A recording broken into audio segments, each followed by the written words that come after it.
Hello, welcome back in my YouTube channel doctor S के शाह। मेरे YouTube channel doctor S के शाह में आप सभी को स्वागत है।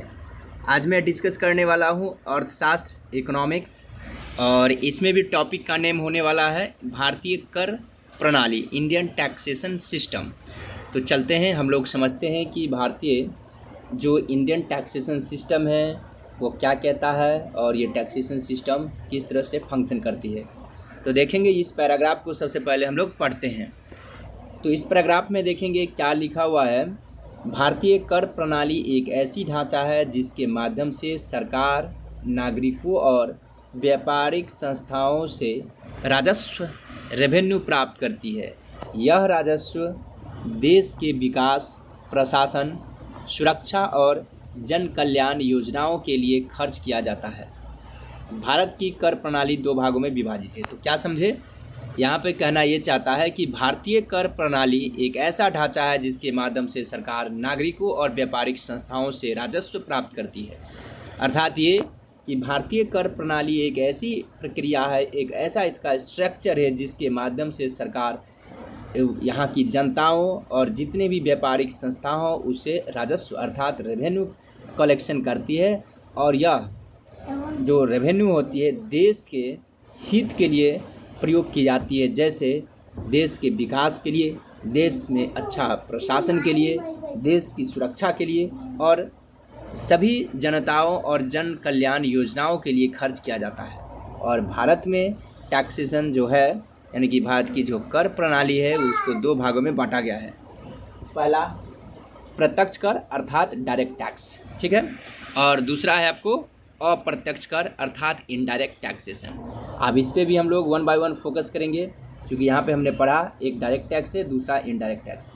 तो देखेंगे डायरेक्ट टैक्स का मतलब होता है कि वैसी टैक्स जो कोई वस्तु और सेवाओं पर ली जाती है। क्या समझे, वस्तु मतलब गुड्स और एस मतलब सर्विसेज, उसको बोला जाता है, सॉरी इधर डायरेक्ट टैक्स हो गया, मतलब वैसा टैक्सेशन जो इनकम और वेल्थ पे ली जाती है उसको बोला जाता है डायरेक्ट टैक्स। क्या समझे, इनकम, आई फॉर इनकम, वैसी टैक्स जो इनकम और डब्ल्यू फॉर वेल्थ पे जो कलेक्शन की जाती है उसको बोला जाता है डायरेक्ट टैक्सेशन।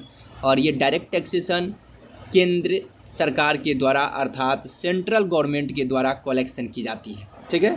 और डायरेक्ट टैक्सेशन के अकॉर्डिंग आपको आते हैं income tax, corporate tax, wealth tax, gift tax, ये सब आपको डायरेक्ट टैक्स के एग्जाम्पल हैं। प्रत्यक्ष कर कहने का सेंस ये हुआ कि जब कोई व्यक्ति या कोई व्यावसायिक संस्थाओं के द्वारा जो आय अर्जित की जाती है एक वित्तीय वर्ष में, और वह डायरेक्ट यानी कि प्रत्यक्ष रूप से सरकार को जब वो टैक्स पे करती है, तो इसलिए प्रत्यक्ष कर इसको बोला गया है। साथ ही साथ इसका बर्डन किसी दूसरे व्यक्तियों पे शिफ्ट नहीं की जाती है, ठीक है। आई होप आपको बातें समझ में आ रही होगी। दूसरा है आपको इनडायरेक्ट टैक्स। इनडायरेक्ट मतलब कि जिसका बर्डन किसी दूसरे पे शिफ्ट कर दी जाती है, अर्थात ये कि टैक्स पे करता कोई और है और किसी और के द्वारा ये चुकाई जाती है।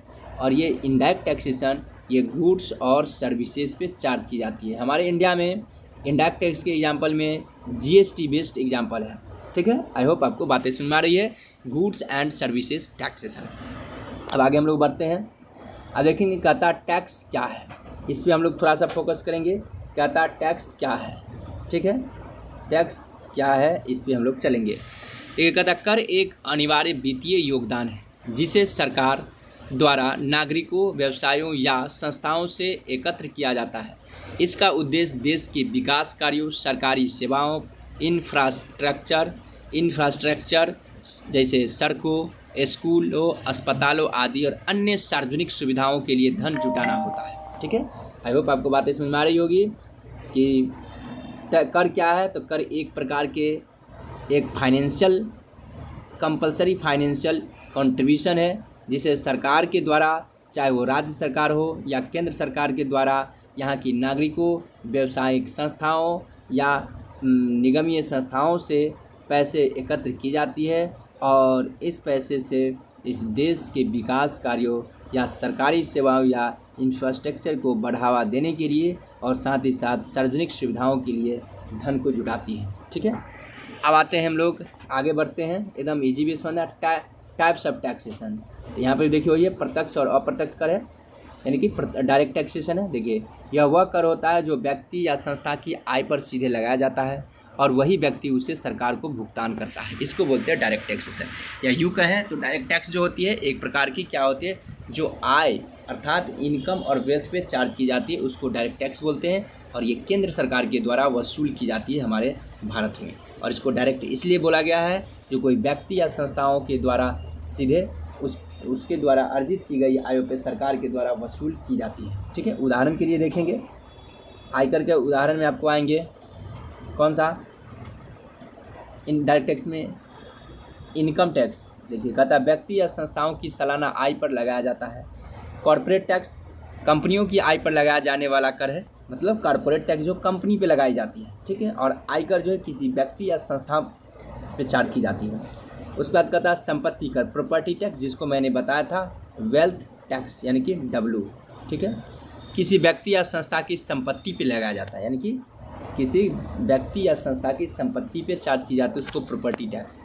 उसके बाद कहता है पूंजीगत लाभ कर, कैपिटल गेन, जब किसी संपत्ति को बेचकर प्राप्त लाभ पर लगाया जाता है। मतलब ये वेल्थ टैक्स जो होती है, अगर कोई व्यक्ति या संस्था है, अगर उसका एक निश्चित सीमा है, उस सीमा से ज़्यादा मात्रा में उसको संपत्ति होती है तो उस पर उसको टैक्स देनी पड़ती है। लेकिन वही संपत्ति उस संस्था और व्यक्ति के द्वारा बेच दी जाती है और उससे जो भी प्रॉफिट अर्थात आय अर्जित करती है, तो उस आयों पे जो लगने वाली टैक्स होती है उसको बोला जाता है कैपिटल गेन टैक्स, या हिंदी में पूंजीगत लाभ बोला जाता है। समझ गए, दोनों दो चीज़ है। प्रॉपर्टी टैक्स का मतलब होता है कि एक मिनिमम अमाउंट जो सरकार के द्वारा निर्धारित किया गया उससे अधिक यदि आप संपत्ति रखते हो तो उस संपत्ति पे कुछ प्रतिशत 1% से आपको सरकार को टैक्स देनी पड़ेगी। लेकिन उसी संपत्ति को जब आप सोल्ड कर दोगे मार्केट में और उससे जो प्रॉफिट होगी, उससे जो आय अर्जित होगी और उस आयों पे जो लगने वाली टैक्स होती है उसको बोला जाता है कैपिटल गेन अर्थात पूंजीगत लाभ। आई होप आप लोग को समझ में आ गई होगी। अब मैं आगे बढ़ने की कोशिश कर रहा हूँ। देखेंगे इंडियन टैक्सेशन सिस्टम को मैंने एक ग्राफ के माध्यम से मैंने रिप्रेजेंट करने की कोशिश किया हूँ।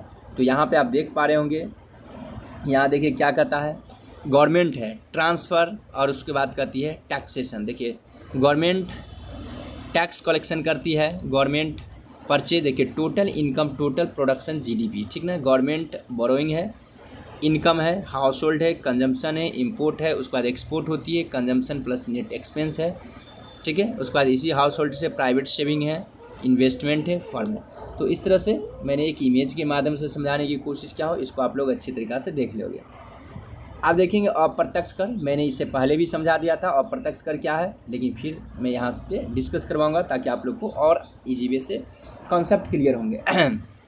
तो देखेंगे, कहता है यह वह कर होता है जो वस्तु और सेवाओं पर लगाया जाता है। क्या समझे, कोई वस्तु और सेवाओं पर लगाया जाने वाला कर है। ठीक है, कोई वस्तु और सेवा पे। ठीक है, यह उपभोक्ता द्वारा भुगतान किया जाता है लेकिन सरकार को व्यापारी सेवा प्रदाता द्वारा दिया जाता है। क्या समझे, यह कोई वस्तु और सेवाओं पे लगाई जाने वाली कर होती है और यह उपभोक्ताओं के द्वारा दिया जाता है, लेकिन इसकी भुगतान कौन करती है, तो व्यापारिक संस्था या सेवा प्रदाता करती है। ठीक है, इसीलिए इसको बोला गया अप्रत्यक्ष कर। ठीक है, जैसे एग्जाम्पल के तौर पे यहाँ पे गवर्नमेंट है G4 और गवर्नमेंट को पे करेगी कौन सा, अगर मान कर चलिए, अगर कोई मान कर चलिए X जो है, अगर कोई गुड्स बेचती है किससे, मान कर चलिए राम कोई कंज्यूमर उससे, तो राम से X वसूल कर लेगी टैक्स, मतलब कि GST, और राम जो है से X को GST पे कर देगा।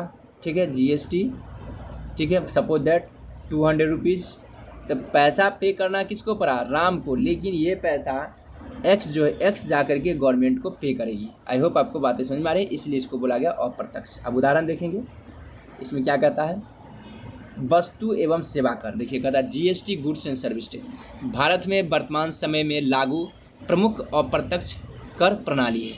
उसके बाद कहता है केंद्रीय उत्पादन शुल्क एक्साइज ड्यूटी, उत्पादित वस्तुओं पर लगाया जाने वाला कर अब अधिकांश वस्तु पर GST के तहत सम्मिलित है। क्या समझे, तो एक्साइज ड्यूटी पहले से हुआ करता था कि यदि कोई मैन्युफैक्चर कोई गुड्स और सर्विसेज, यदि गुड्स का कोई मैन्युफैक्चरिंग करता है तो उसको देना होता था एक्साइज ड्यूटी। जैसे कोई होंडा कंपनी है, सपोज दैट,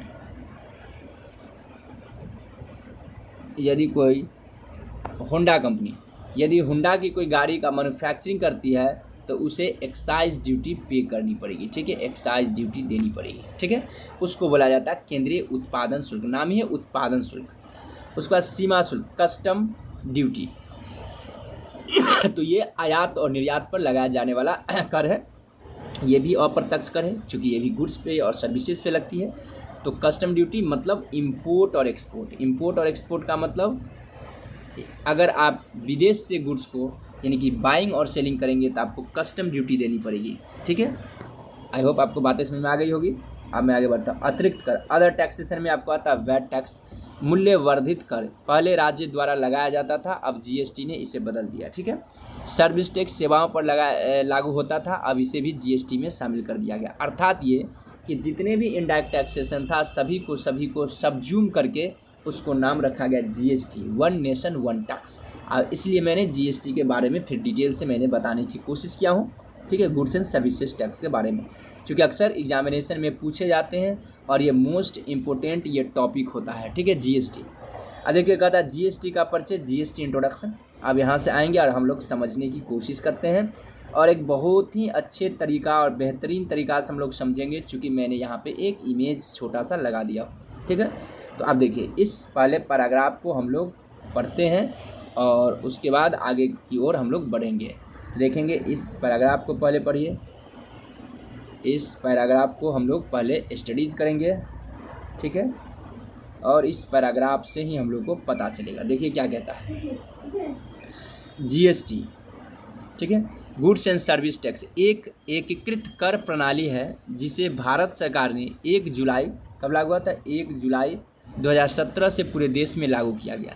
यह कर प्रणाली केंद्र और राज्य सरकार द्वारा लगाए जाने वाले अनेक अप्रत्यक्ष करों को मिलाकर एक ही कर में बदल देती है। क्या समझे, ये केंद्र और राज्य सरकार के द्वारा लगाई जाने वाला कर है और अनेक अप्रत्यक्ष करों को मिलाकर एक ही कर में बदल दिया गया, जिसका नाम रखा गया जीएसटी, ठीक है। और जीएसटी कब आया, तो 1 जुलाई 2017 को, इसको याद रखेंगे, गुड्स एंड सर्विसेज टैक्स। इसमें कई अप्रत्यक्ष कर था, इनडायरेक्ट टैक्स था, उन सभी को सबजूम कर दिया गया, जैसे वैट टैक्स को, सर्विसेज टैक्स को, एक्साइज ड्यूटी को, इन तमाम चीज़ों को। एक्साइज ड्यूटी अभी भी कुछ ऐसी प्रोडक्ट है जिसपे एक्साइज ड्यूटी लगती है, जैसे टोबैको, एल्कोहल, ये सब, तो ठीक है। ये किस पे लगती है, गुड्स एंड सर्विसेज पे लगती है। तो गुड्स और सर्विसेज पे लगाए जाने वाले जो टैक्स होती है उसको गुड्स एंड सर्विसेज टैक्स बोला जाता है। जैसे एग्जांपल में देखेंगे, यहाँ पे मैंने एग्जांपल लिया किसको, डॉक्टर का, एक डॉक्टर है, ठीक है, यहाँ पे, और दूसरा क्या है, यहाँ पे गुड्स है, ठीक है। तो देखिए गुड्स पे और सर्विस पे, चूँकि डॉक्टर क्या है, एक सर्विस प्रोवाइडर है, तो यहाँ पे सर्विस जो चार्ज होगी और यहाँ पे गुड्स को बाइंग और सेलिंग हो गई, उस समय जो टैक्स वसूल की जाएगी उसको हम लोग जीएसटी के दायरे में रखेंगे, ठीक है। अब आगे बढ़ते हैं इसको डिटेल से। देखिए क्या कहता है, कहता है भारत में जीएसटी, ठीक है, भारत में जीएसटी को लागू करने के लिए संविधान का 101वां संशोधन किया गया। ये हमेशा याद रखेंगे, ये अक्सर क्वेश्चन पूछा जाता है, भारत में किस संशोधन के अकॉर्डिंग जीएसटी आया था, ठीक है।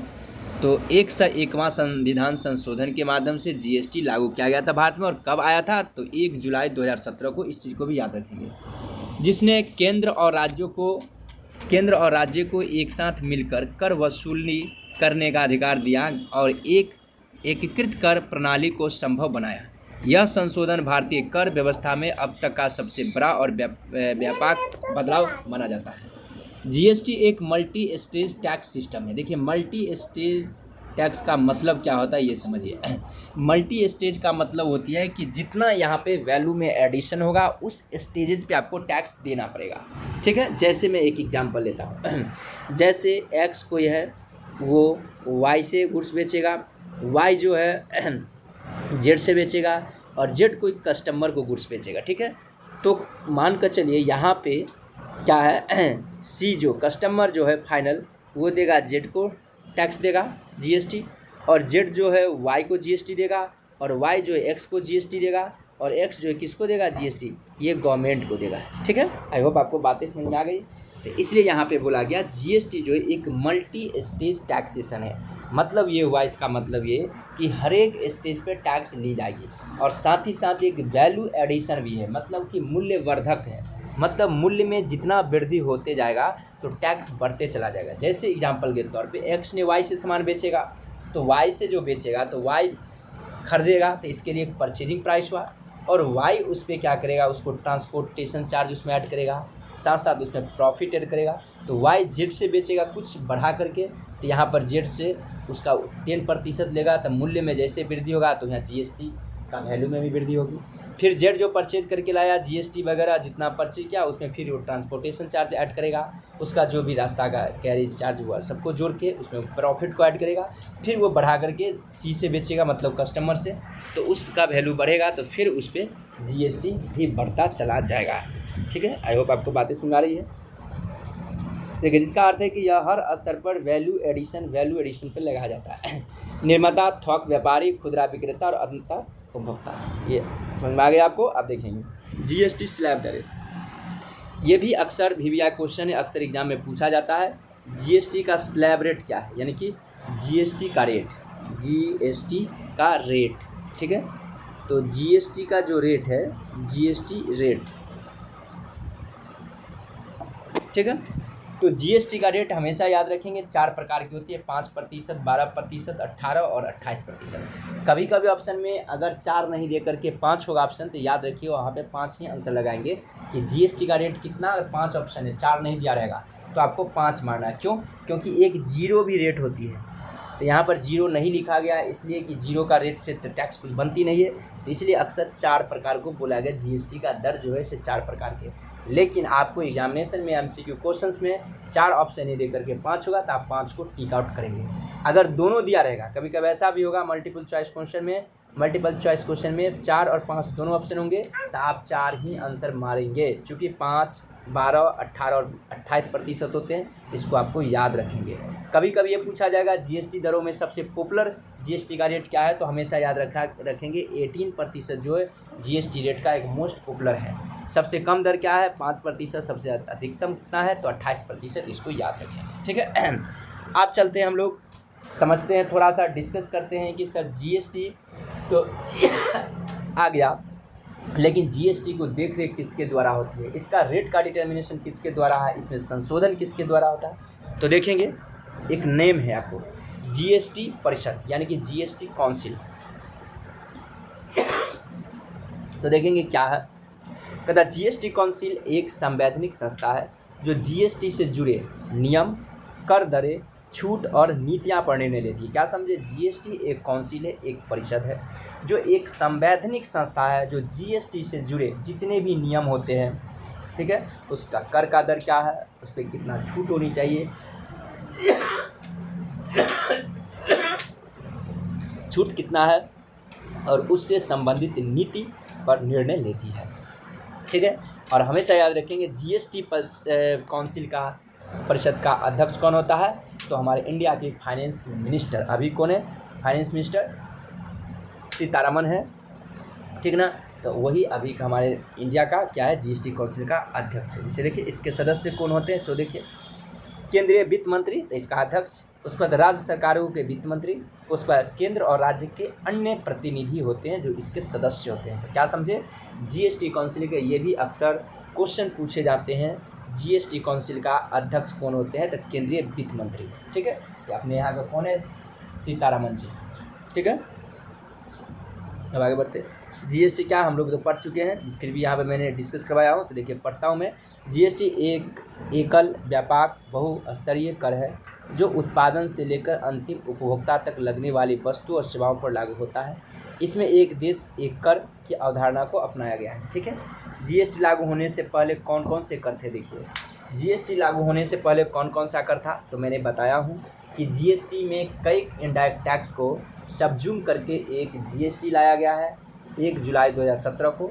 तो इसका मतलब ये हुआ कि जीएसटी आने से पहले जिस टैक्स को सबज्यूम किया गया है वो टैक्स रहा होगा, तो उसी का यहाँ पे नाम है। देखिए केंद्र सरकार द्वारा लगाया जाने वाला कर कौन कौन का था, सर्विस टैक्स, एक्साइज ड्यूटी और कस्टम ड्यूटी ये थी। राज्य सरकार के द्वारा VAT tax, entry tax, entertainment tax, purchase tax, ये सभी कर अब जीएसटी में समाहित हो चुके हैं। आपको कभी भी पूछा जा सकता है क्वेश्चन कि इनमें से कौन सा टैक्स को जीएसटी में सबज्यूम कर दिया गया, तो इनमें से कोई भी आंसर होंगे तो आप उसको टिक आउट करेंगे। जीएसटी के प्रकार देखेंगे, हमारे इंडिया में देखेंगे जीएसटी का तीन प्रकार है, 4 होती है। एक होती है CGST, SGST, IGST, ठीक ना। एक होती है तो CGST देखिए क्या, केंद्र सरकार द्वारा वसूला जाता है, यानी कि central goods and services tax. SGST state यानी कि राज्य सरकार द्वारा वसूला जाता है। IGST इंटीग्रेटेड, 2 राज्यों के बीच वस्तु या सेवाओं के लेन देन पर केंद्र सरकार द्वारा वसूला जाता है। यहाँ पे IGST लगती है, इंटीग्रेटेड गुड्स एंड सर्विसेज, मतलब वन स्टेट से अनदर स्टेट के बीच यदि गुड्स और सर्विसेज का ये होगा। एक होती है UTGST, चौथा में UTGST यानी कि union territory goods and services tax. जब केंद्र शासित राज्यों से जब ट्रांजैक्शन होती है तो वहाँ पर UTGST चार्ज की जाती है। ठीक है, आई होप आपको पता चल गया होगा। ये भी VBI है, यहाँ पे मैंने 3 ही लिखवाया था, लेकिन याद रखिए 4 होती है। GST देखिए आने से क्या क्या फ़ायदा हुआ, कहता पूरे देश में एक समान कर प्रणाली आया, व्यापारियों के लिए सरल कर संरचना हुआ, टैक्स चोरी में कमी आई, वस्तु और सेवाओं की कीमतों में पारदर्शिता हुई, लॉजिस्टिक और सप्लाई चेन को फ़ायदा हुआ। आप समझते हैं प्रोग्रेसिव टैक्स कर क्या है, तो देखिए कहता है प्रगतिशील कर, प्रोग्रेसिव टैक्स वह कर प्रणाली है जिसमें जैसे जैसे व्यक्ति की आय बढ़ती है वैसे वैसे उस पर लगने वाला कर प्रतिशत भी बढ़ता है। इसमें उच्च आय वाले लोगों से अधिक प्रतिशत दर से कर वसूला जाता है, जबकि निम्न आय वालों से कम दर है। इसका मतलब हमारे इंडिया में प्रोग्रेसिव टैक्स में आपको एग्जाम्पल है इनकम टैक्स, ठीक है, इनकम टैक्स या कॉर्पोरेट टैक्स, नहीं इनकम टैक्स, क्योंकि कॉर्पोरेट का तो रेट फिक्स होती है। तो हमारे इंडिया में प्रोग्रेसिव टैक्स का एग्जाम्पल है इनकम टैक्स। जैसे जैसे देखेंगे आपको इनकम बढ़ता चला जाता है तो स्लैब रेट में वृद्धि होती है, जैसे 0 से 2.5 लाख तक, नहीं 2.5 लाख से 5 लाख तक, तो आपका न्यू टैक्स रिजिम आया तो 0 से 4 लाख तक आपको आ गया कितना, 5 0 और उसके 4 लाख से 8 लाख तक 5%, 8 से 12 10%, 12 से 16 15%, 16 से 20 हो गया 20%, 20 से 24 हो गया 25% और 24 से 30 हो गया आपको 30%। इसका मतलब जैसे जैसे आपको इनकम में वृद्धि होती है आपको लगने वाले टैक्स का प्रतिशत में भी वृद्धि होते चली जाती है, तो इसको बोलते हैं प्रोग्रेसिव टैक्स। हमारे इंडिया में प्रोग्रेसिव टैक्स ही है। अब देखिए प्रतिगामी यानी कि रिग्रेसिव टैक्स, इसी का उल्टा, कि जैसे जैसे आय बढ़ती है तो उसका टैक्स भी सेम होती है। तो हमारे इंडिया में जो GST जो है वो एक रिग्रेसिव टैक्स है। GST या जो भी इनडायरेक्ट टैक्स होती है, इनडायरेक्ट टैक्स, तो उसको बोला जाता है रिग्रेसिव टैक्स। मतलब आयों में वृद्धि होती है लेकिन टैक्स में वृद्धि नहीं होती। एग्जाम्पल के तौर पे अगर कोई व्यक्ति 10,000 के सामान गुड्स परचेज करती है उस पर 500 GST देती है, और कोई वही व्यक्ति अगर 1 लाख का गुड्स परचेज करके अगर 500 टैक्स देती है GST, इसका मतलब ये हुआ कि व्यक्ति का इनकम कम है उसको भी 500 लगा और जिसका ज़्यादा इनकम है उसको भी 500 लगा। इसका मतलब ये रिग्रेसिव हो गया। ठीक है, अब इसमें समझते हैं देखिए प्रतिगामी कर कहता है वह कर प्रणाली है जिसमें सभी आय वर्ग के लोगों से एक समान दर सेम रेट पर कर लिया जाता है, जिसमें कम आय वालों पर कर का भार अधिक पड़ता है। इस प्रणाली में जैसे जैसे व्यक्ति की आय बढ़ती है उसकी आय के अनुपात में कर का प्रावधान करती है। आई होप आपको बातें समझ में आ गई होगी। आज की क्लास मेरा यहीं पर एंड हो रही है, और जो भी मेरे चैनल से नए जुड़े होंगे प्लीज़ मेरे चैनल को सब्सक्राइब करेंगे, और साथ ही साथ मेरा एक एप्लीकेशन है जिसके माध्यम से यदि क्लास मैं ऑफर करता हूं उसको आप परचेज करना चाहते हैं तो मेरे एप्लीकेशन के माध्यम से बैचेज को, जो पेडअप बैच है उसको आप परचेज कर सकते हो। उसका एप्लीकेशन के नाम है डॉक्टर SK शाह कॉमर्स वाले, और उस एप्लीकेशन से आप लोग जुड़ेंगे और उसका एडवांटेज उठाएंगे। और उसमें मेरे द्वारा जो क्लास ली जाती है, क्लास जो ऑफर की जाती है, उसमें कॉमर्स से रिलेटेड आपको 11th 12th BCom MCom UGC net CS CPT इत्यादि और कॉमर्स से रिलेटेड जो भी हमारे इंडिया में कंपटीशन होती है, जो एग्ज़ाम होती है कॉम्पिटिटिव, उन तमाम प्रकार की मैं कोर्स को अपने एप्लीकेशन के माध्यम से मैं क्लास ऑफर करता हूं, और उसका आप लोग एडवांटेज उठा सकते हैं। Okay, bye bye, have a nice day.